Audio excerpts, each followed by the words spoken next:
Muhammad Rizik Syihab alias Habib Muhammad Rizik Syihab bin Said Hussein Syihab dan penasihat hukumnya pada tanggal 26 Maret 2021 yang telah dibacakan.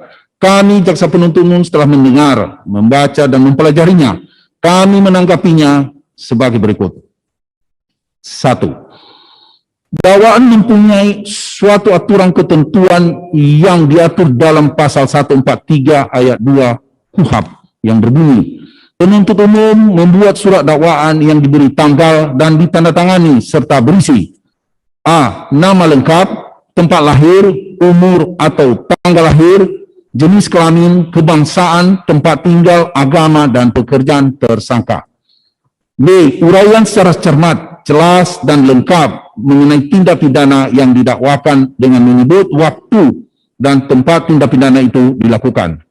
Meskipun undang-undang menghendaki perumusan secara cermat, jelas, dan lengkap, akan tetapi KUHP sendiri tidak mengatur bagaimana suatu uraian tindak pidana dalam surat dakwaan itu dikatakan telah cermat, telah jelas, dan telah lengkap, atau belum tidak cermat, tidak jelas, kabur, dan tidak lengkap.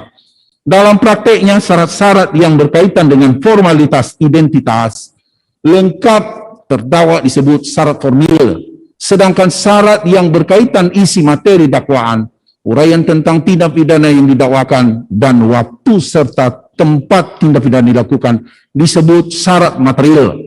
Berdasarkan uraian di atas, maka dapat disimpulkan bahwa tujuan utama surat dakwaan itu adalah untuk menetapkan secara konkret, nyata tentang orang tertentu yang telah melakukan perbuatan tertentu pada waktu dan tempat yang tertentu pula, sehingga kalau sudah terpenuhi tujuan utama surat dakwaan, maka dakwaan tersebut tidak dapat dikatakan batal demi hukum. 2. Syarat-syarat keberatan eksepsi.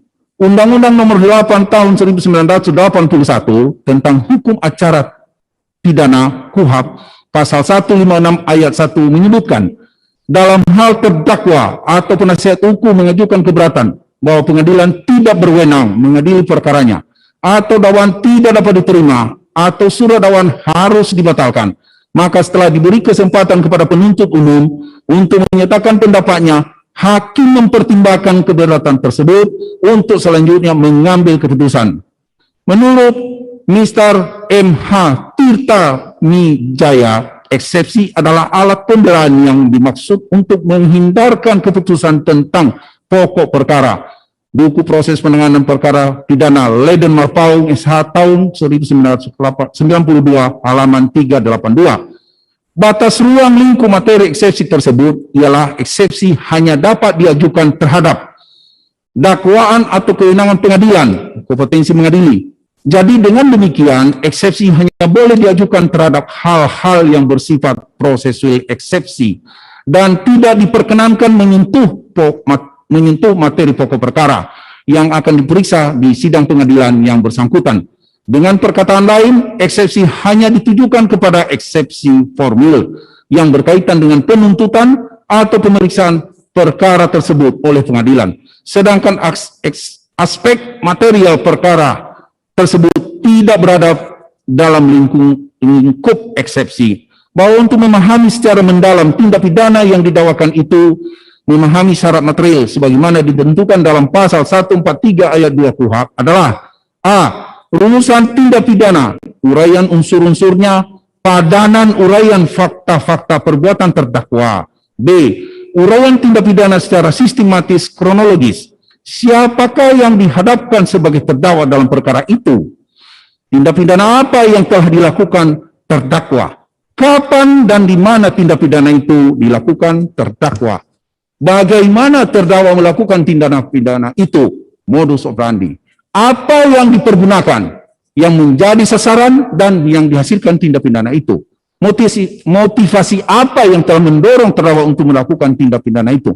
Benar, hak terdakwa dirugikan untuk melakukan pembelaan diri. Surat dakwaan tidak jelas dan tidak lengkap, memuat elemen atau unsur-unsur tindak pidana yang didakwakan, atau isi rumusan surat dakwaan antara yang satu dengan yang lain saling bertentangan, atau surat dakwaan itu merinci secara jelas bagaimana tindak pidana dilakukan, terdakwa atau surat dakwaan tidak mencantumkan secara jelas waktu dan tempat tindak pidana dilakukan. Selanjutnya, rekan kami membacanya majelis. Izin menyambung. Tanggapan jaksa penuntut umum atas keberatan atau eksepsi terdakwa Muhammad Rizik Syihab alias Habib Muhammad Rizik Syihab. Nota keberatan eksepsi terdakwa Muhammad Rizik Syihab alias Habib Muhammad Rizik Syihab atas dakwaan jaksa penuntut umum dimulai dari halaman 1 sampai dengan halaman 3 bukanlah merupakan ruang lingkup eksepsi sebagaimana dikehendaki dalam pasal 156 KUHP. Keberatan terdakwa tersebut tidaklah termasuk bagian dari dalil hukum yang berlaku, melainkan hanya bersifat argumen terdakwa dengan menggunakan ayat-ayat suci Al-Quran dan hadis Rasulullah Sallallahu Alaihi Wasallam yang tidak menjadi padanan dalam penerapan pidana umum di Indonesia.